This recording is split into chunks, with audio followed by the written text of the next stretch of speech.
walk over than go to confession. I'll be greatly delighted to see someone walking over for confession. So please utilize those great sacraments this weekend. They're way more important than anything that a speaker's going to say. Just to give a little bit of a background on myself, I'm from Bloomington, Normal, Illinois, and I grew up in a largely uncatechized and unfaithful home. We did not go to church very much when I was growing up. I didn't even know that Christmas had anything to do with Jesus until I was in high school. No one ever told me that Jesus was truly present in the Eucharist until I was like a sophomore in high school. And so I grew up largely unknowing of things. Kind of one of the saving graces of my time growing up was my dad, who, again, wasn't fulfilling his fatherly duty of getting us to Mass all the time. He loved the Triduum. And so we would not be at church all year long, and then all of a sudden the Triduum happened, and he was like, let us pray. And it was like this very sincere thing. And because we would have morning prayer at the parish, and so we would be at that, and so for all year long it was nothing, and then it was like the longest liturgies of the year, we were at all of them. And so that was always something that impacted my life. So again, I did not come from a very faithful family. I had graduated 8th grade, and I was on my very first youth group mission trip with my parish in Bloomington growing up. And we went to, it was called Catholic Art Work Camp. It was at a high school in St. Paul, Minneapolis.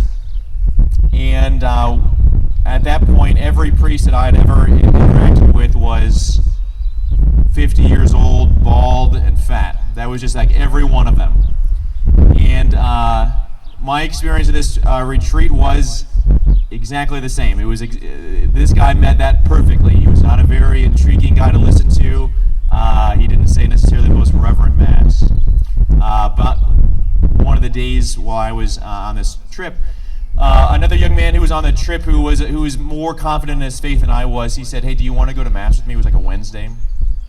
And I was like, "No." He said, "Okay, but just so you know, there's 2 girls from another group that want to join us." And I was like, "I could probably help you out." So we went to Mass, and again, this 50-year-old overweight bald priest who did not have very eloquent things to say or anything like that said Mass. And when he held up the Blessed Sacrament, that was the first time ever that the thought crossed my mind, this could be something else than what I thought it was all my life. Right? This could be something more than just a cracker that I think that I'm before. And again, I didn't have the words for it. I didn't know that's what the church actually taught. But it was life-changing. I got goosebumps at the time, and again, I didn't know what to do. I was only 14 years old, and I did as all 14-year-old boys do best when something tragic happens in their life, and I just completely ignored it and moved on with my life. And it wasn't until the next few years that I kind of came to the knowledge. And one of the things that actually was a total game changer for me was the parish that was closest to my home that I could ride my bike to started perpetual adoration. And the priest let me have the code for it. And what started off for me, I call them long genuflections. I would just go into the adoration chapel, put my knee to the ground, say one Our Father, one Hail Mary, one Glory Be, get up and walk out. And over time that became Our Father, Hail Mary, Glory Be, and 5 minutes of silence, 10 minutes of silence, 30 minutes of silence. And by the end of my senior year of high school, not every day, but frequently, I would be in there for an hour. And it wasn't like I thought, I have exactly an hour. I would just go in there, and all of a sudden an hour had passed. So adoration's been very much a game changer in my life. And these types of retreats were still starting to happen when I was in high school. So I'm very excited that so many of these are going on right now in the United States and the American Catholic Church. So I'm a Catholic priest. I did not come from a very faithful family. My mom did not go to my ordination or my first Mass. She boycotted it. My dad had struggles. He was at everything and very supportive of all that stuff, and had his own struggles. So if a common thing you'll probably hear in the testimonies is, I felt left out. I felt like I was not a part of the group. My guess is that all of you feel that in some way. When I hear, you all saying things like, I come from a big family, and we go to Mass every Sunday, and, we pray together. I feel left out. I never got to experience that. So whatever way that you feel left out, Jesus is still going to use that to do something amazing in your life. So don't think you're actually left out because of whatever that thing is.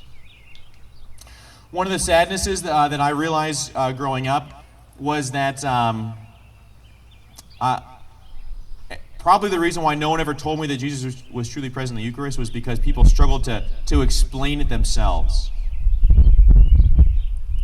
How can I explain that what looks like bread and tastes like bread and smells like bread actually is something that is God? And so when we get kind of pushed by that question, it becomes a very difficult thing to explain at all eloquently and to make sense. So I thought this morning we might actually just kind of go through a few different ways in which we might believe. My guess is that you've probably heard homilies or talks on how to make good confessions, or even how to make better confessions, which, by the way, Father Mann is still here in confessions if you want to go. How to make, isn't that awesome? Anyway, how to make better confessions, but we don't always talk about how to receive communion better. And so we can kind of go all our life learning as a second grader, a second grade understanding of how to receive communion, and then we never get any better. So I thought that we might just simply talk about styles of how people receive communion this morning. Now, my fear is that you're going to think that I'm trying to be passive-aggressive as to how some of you receive communion. It's not true.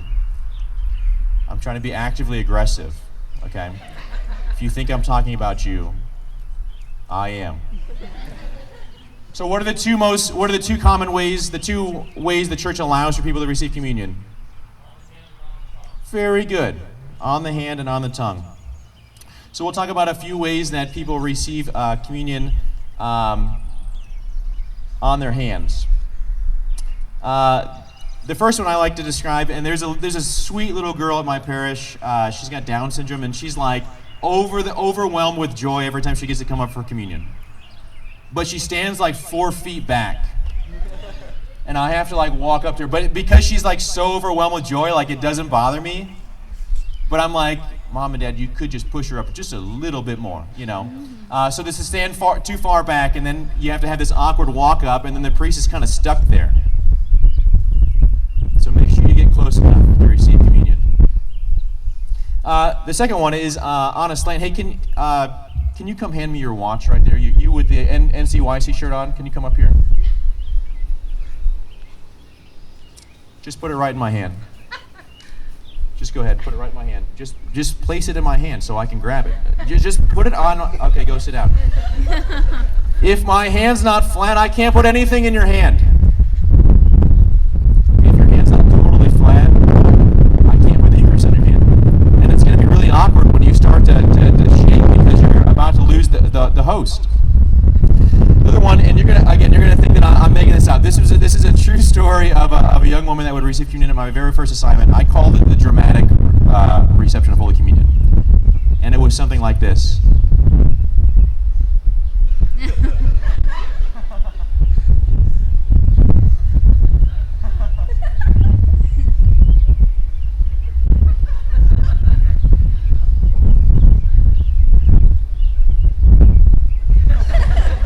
It takes 8 minutes. I could get 4 of the people on the side as she was just getting ready. It is something amazing we're about to do, but we don't got to be dramatic about it. Just receive communion. The other one, this is another one of my favorite ones. Most churches have crosses in them. That's kind of a common style now. The main, body. Obviously, we have a beautiful statue of the Sacred Heart of Jesus, but oftentimes there's crucifixes. And so there's the step off to the side and look at Jesus. they receive communion, they receive God's flesh and blood. God himself is on my hand, so I step over. And I look up at something that's not Jesus, not the God of gods, not the Lord of lords. It looks like him, but it's not. And then I look back down at Jesus himself, and I receive communion. Right, so I get to have the most intimate moment with God, and I look up at a picture of God. I liken it to on a couple's first night together as a husband and wife, and they're kind of getting ready for the night to progress on. And the husband's like, hey, honey, bring a picture in with you. She's gonna be like, I'm gonna be standing right before you. I know, just trust me, just bring a picture in with you. It'll be less awkward. That'd be weird. And you'd have years of counseling to go through if that's what happened. But I get to receive God himself. I don't need to look at other things. Let's talk about a little bit of how people receive communion on the tongue. Notice it's called on the tongue and not in the mouth. Okay? So we're going to practice this. We're all going to practice this together. I want all of you to think of, raise your hand if you have a younger sibling. Raise your hand if you have a younger brother. I was a younger brother. Okay, now raise your hand if you can imagine what it's like to have a younger brother. Okay, not everyone raise their hand. You have terrible imaginations. All right. I want you to think of a little brother or just like a younger boy that's really annoying. And you can't hit him because that would be wrong. You can't like physically harm him because you'd get in trouble. But you can stick your tongue out at him. So we're going to practice that. Ready? I want you to think of that kid. Ready? We're going to really get aggressive on this one. Ready? Okay, you're all facing me. I can see that you're not doing it. Ready? Here we go. Ready? Here we go. Ready? I can see you right now. You're smiling. That doesn't make it any better. Stick your tongue out. Okay, once you get that really aggressive tongue out, I want you just to open your mouth. That wasn't that difficult. If I have to put my fingers in your mouth, that's weird and disgusting. Stick your tongue out. The other one is, I call it the bait and snap. They're like, I could lose a finger. It's dangerous to give communion out sometimes. So just relax. Next one is the wanderer. They come out very well intentioned. The body of Christ, amen.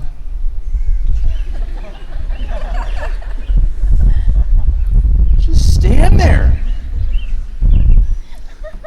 Last one we'll talk about, there's a few other ones we could talk about. The last one we'll talk about is the liquor. You know who you are. Stop. When I have to have a wet finger to give communion out to everyone else because of you, stop. You don't gotta move. I know exactly what I'm doing. I'm not gonna drop the host. If it helps, close your eyes. You'll feel when the host is on your tongue. Then you can do all the chomping you want afterwards. Right, so how we receive communion, it actually reveals something. Right, how I do things with my body, it reveals certain things. Even just a few times this week already, from a couple of the girls in my group, I would say something and I would just get this.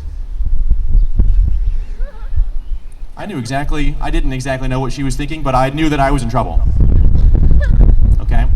I got that look all the time from my mom. You know, in the scriptures where Jesus calls his mom woman, I thought that was just like a common, like, loving way to say, hi, mom.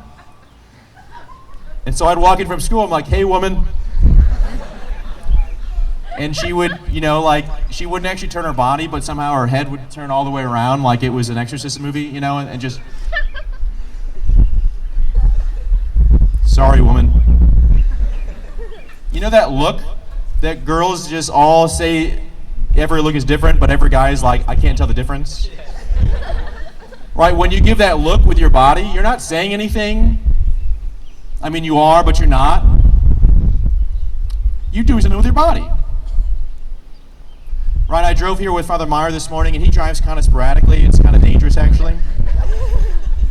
There was a few people who gave bodily motions back to us as we were driving. But it was crazy. It was just with one finger. And luckily, they were pointing up, but it wasn't with the pointed finger. Right, so how I do things with my body, it does reveal things. Right, when you hold hands with someone, that usually means something. Right, when you give a kiss on the cheek, that usually means something. When you give the look, that means something. So how I do things, it reveals certain things about what I believe and what's going on in my life. So how I receive communion, it does say something. Now again, I'm not trying to get you to be all kinds of self-conscious as you come over for communion this weekend or when you're back at your parishes. But do ask.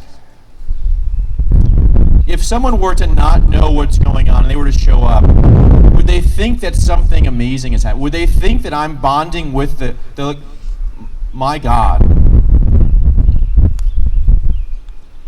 All right, so how I receive communion, it does reveal something. So, we can talk simply about that. Am I increasing Eucharistic belief in myself and others by how I receive communion? We'll go just a little bit further.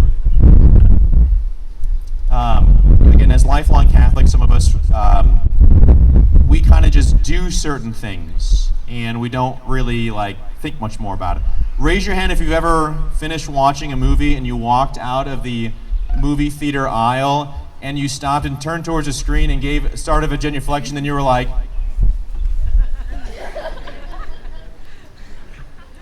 right, when we come out of things, we can oftentimes think oh yeah, this is one of those times where I have to put my knee to the ground. But we're not thinking about it. Sometimes, again, we just give responses for things. The first time I ever told a girl that wasn't a family member that I loved her was totally an accident. My family, when they get off the phone, almost always says, all right, love you, bye. And so I was dropping her off at her house, and I was like, all right, love you, bye. And she was like, you do? I do too. And I was like, you do what? She said, I love you too. And I was like, no. I just responded on accident. And for the next 2 weeks of our dating relationship, I'm going to have to say that. Right? So we can simply give responses as Catholics, but never really ask more of those questions. My guess is that most of you probably could find some scriptural things as to Jesus' point, Jesus talking about the Eucharist, right? We can find some of St. Paul's writings of him actually saying Mass. This weekend, for the readings for Mass for Corpus Christi, one of them is from St. Paul, and actually the church leaves out a small part of the reading where it talks about if I eat the flesh of God unworthily, I'm actually eating my own damnation. The church, for whatever reason, doesn't put that part in. So we can find several places of Jesus talking about it. We can find several places of St. Paul talking about it. We can find early church fathers talking about the Eucharist.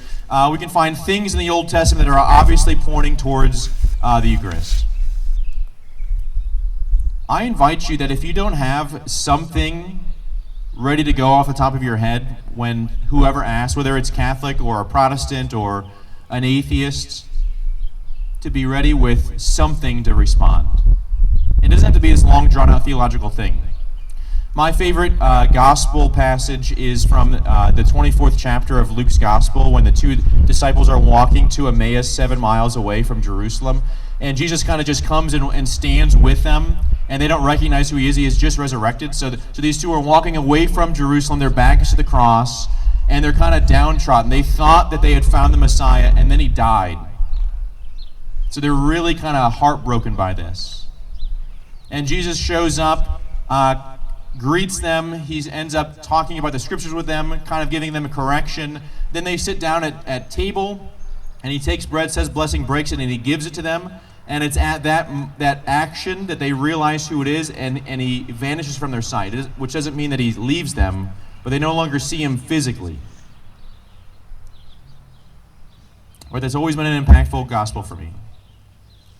And I think it's also why I love the Mass so much. Where else does some random guy who you don't necessarily always know kind of approach, greet, talk about the scriptures, probably give a correction, then go to table and take bread, say blessing, break it, and feed people, and then mysteriously vanish back into the rectory until next Sunday for 1 hour's worth of work.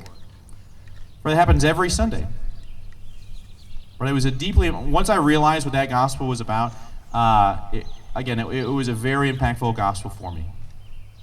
And so I always have to be ready for those types of things. So, how I receive communion, it does reveal certain things. Can I scripturally believe? Right? Should I believe? Jesus tells us that you and I must eat his flesh and drink his blood in order to have any life within us.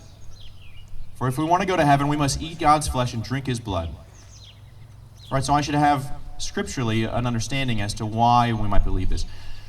Then becomes the more difficult question. Can I intellectually assent that what looks like bread, tastes like bread, acts like bread, actually isn't bread, but is something otherworldly? I want to try to summarize like 400 years worth of philosophy into like 4 minutes. Okay, so there was a philosopher named Aristotle. Raise your hand if you know who Aristotle is. Okay, you've heard of Aristotle. He has a book called Categories, in which he kind of breaks up the world into different types of categories. And he talks about different ways that things have relationship with each other. So he breaks it up into substance, the thing that it is, right, devoid of whatever it's made out of, the thing that it is, and all the things that kind of coincide with it. They don't necessarily have to be that. I know that's not super understanding. So I'll give you the 9 ways that things are accidents. He gives the quantity of it, the quality of it, the relation, the action that it does, the passion, which is kind of a unique thing, the time, the place, the posture, and the habit. That makes total sense, right? So you can explain that now to everybody else? I'll give an example. So we have these, who can tell me what this is? Hold on, let me move it around just so everyone can see for sure, okay? You seemed a little bit confused when I showed it to you earlier. What is it again? Okay, glad we got it this time. So this chair, right? Chair. This chair, if I go like this, it falls over. This chair has these really nifty felt pads on the bottom so it doesn't scratch the floor. I stole this from the classroom. This chair is this unique type of, Father Meyer, how old are these chairs? This is a unique type of like, you got dehydrated and peed color, okay? It's got metal legs, it's made out of plastic, it's probably got some rivets on the bottom. So I can just generally understand chair. Chair is meant to be sat upon. Should I think that every chair then is exactly like this? No, because oftentimes they're not. This is another chair. It's probably slightly more comfortable. It's probably slightly newer. It's got cloth on it, which that one didn't have any cloth on it. It's got some metal. It's probably a cheaper metal, but nonetheless a nicer metal. It's got rivets and screws. It's got this really nifty warning sign on here that I'm sure everyone reads before they sit down on it. Right, if I push this chair this way, it'll fall over. That's a chair. And that's a chair. Does that mean that all chairs look like this chair? No, because I got this chair. That must mean that all chairs look like this chair then. No, because I got this chair. You all mostly are sitting in chairs. I'm sure that you've also got like your favorite chair at home. The rectory I moved into didn't have nothing had been bought before the 1970s, and so there's like one recliner in there, and it's pretty dirty. I still use it, but it's like pretty dirty. And I just kind of like let that be known to different parishioners. Oh yeah, the blue recliner, it kind of works, it mostly works. You know, it'd be nice to have one, but it's great. I still haven't gotten a new recliner yet, but so I have an understanding of what chair is, right? Chair is just this like thing that I can understand. It doesn't have to be made like this, it doesn't have to be made like this. This chair has this weight, this color, that taste, oh. But not all chairs are like that. So again, the substance of it is chair. but the stuff of it isn't chair. I meant to bring a chainsaw, but the bus driver wouldn't let me put it on there. I'm going to cut the chair in half. If I cut this chair in half, would chairness ooze out of it? The physical way of chairness, would that just ooze out of it? No. But it would have been really sweet. This isn't my chair. I just stole it from someone. This would be even better if I cut this one in half and then I was like, hey, here's your chair back. Same thing. Chairness wouldn't ooze out. What would ooze out of this one would be like cloth and metal shavings. This one would be plastic and some metal shavings. But I can think of other chairs that are just totally made out of wood. So the thing that it is and what it's made out of don't always match up. And in all honesty, most things, that's the case. Most things, what it is and what it's made out of don't actually match up. So can I believe that something that looks like bread, acts like bread, tastes like bread, actually is something else? Yes, because that's how I interact with pretty much everything. Right? Your cars that you own or your parents own are made up of thousands of small parts. And none of them are the fullness of car. But you don't say, I'm going to go get in and you describe everything.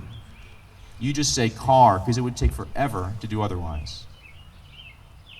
So how I receive communion, it does reveal something. Should I? Does Jesus tell me anything? Does the scriptures, are they clear on what we should believe? Yes. Can I, practically speaking, believe that this is truly Jesus? I think so. I think it's actually an easier intellectual assent than it is on a lot of other things. Right? So if I can believe, then it goes back to how I receive. Right? If I can actually believe, it should change me. There's a word that we use, it's called transubstantiation, and it also has the word substance in it. So trans, which means to change, and substance, the changing of substance. So when we think of just other things that where change happens, we can think of transportation. You change the place, the portion that you're in. We can think of transcendental flights, where they change continents. Right? We can think of a transplant when an organ is taken out and you're changed with organs. So change happens all the time. So transubstantiation is when it starts as one substance and becomes something else. And it happens every Mass. Right? Change happens at every Mass. Two things are meant to change at every Mass. The first is wine and bread are brought forward, and Father has certain movements and says certain words and has certain intentions, and it stops being ordinary bread and wine and becomes the flesh and blood of God. The second thing that's supposed to change, though, it's ultimately you and I. I've never been eating a bologna sandwich and all of a sudden it began to bleed. And I'll be honest with you, I'm really grateful that's never happened. I've never, you all right? Okay. It's still a chair. A broken chair now, a unique type of category of chair.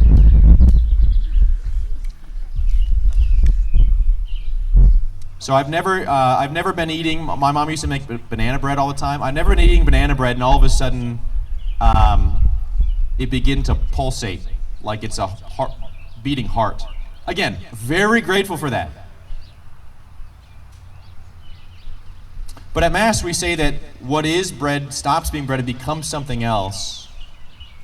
And there's actually a few times in history, actually this coming weekend is one of the times where we celebrate this happening, where what looked like bread and acted like bread and tasted like bread actually stopped being bread and became flesh. There was a priest in the 1200s, in 1264, who was on his way to Rome because he was struggling with his own faith. He was struggling to believe that Jesus was truly present in the Eucharist, and so he decided to go on a pilgrimage. And on his way to Rome, he stopped at a small Italian church just simply to say Mass, just because. That's what he knew. And when he held up the Blessed Sacrament, he doubted. He doubted that that was truly Jesus. And the host flopped over and began to bleed. This never happened to me at Mass before. Began to bleed. And so we put it back on the corporal, wrapped it all up, and sprinted to Rome. You can imagine how much he would finish his way to Rome, to bring it to the Pope at the time, Pope Urban VII. And so Pope Urban VII declared that this was a Eucharistic miracle, and to found a day on it, which we call Corpus Christi Sunday, the body and blood of Jesus, in which we're called to do Eucharistic processions. That following year, Pope Urban VII coined the two major theologians at the time to come up with Eucharistic hymns. So it was St. Thomas Aquinas and St. Bonaventure. And some months later, they were to come and present what song they had given. And so the story is that Bonaventure said to Aquinas, "Why don't you go first?" And Aquinas got up there and he started, "Down in adoration falling." And he went through this entire song. We only sang a little part of it, but he sang this beautiful Eucharistic song.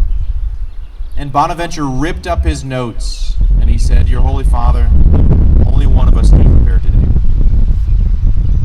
And so since then we've sung that song because of a Eucharistic miracle. Something should change within me. I get to see a miracle that happens at every Mass. Something shows up one way and leaves different. Every Mass, I should show up one way and leave different. Right? If I truly understood what was going on at Mass, I would see the entire world differently afterwards.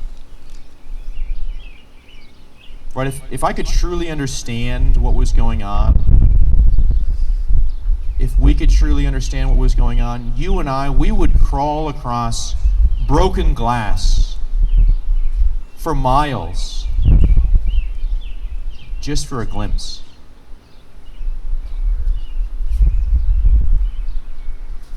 Something profound is meant to change every time I'm before this Eucharistic miracle that happens at every Mass. Every time I get to be in adoration, I'm before a miracle.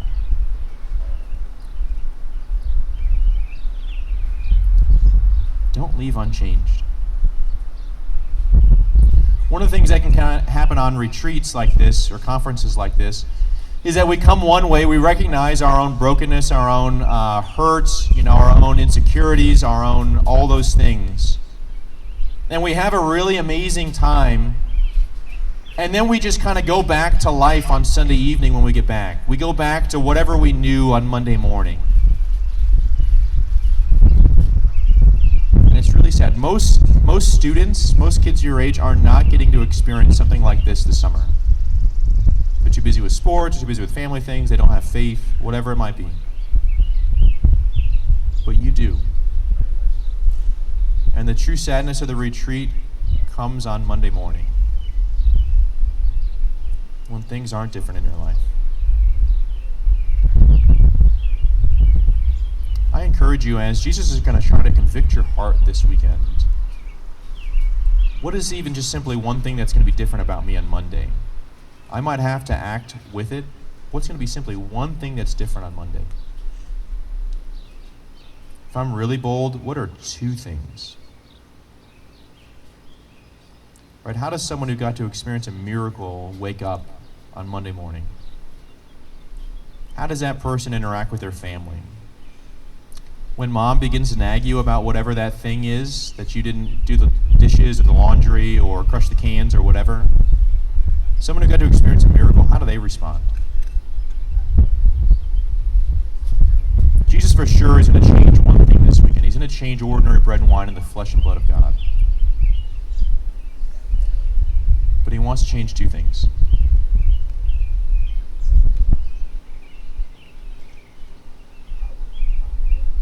Be willing to be changed this weekend. Be willing to have a fresh encounter. Be willing to become a miracle. Let change happen in your life.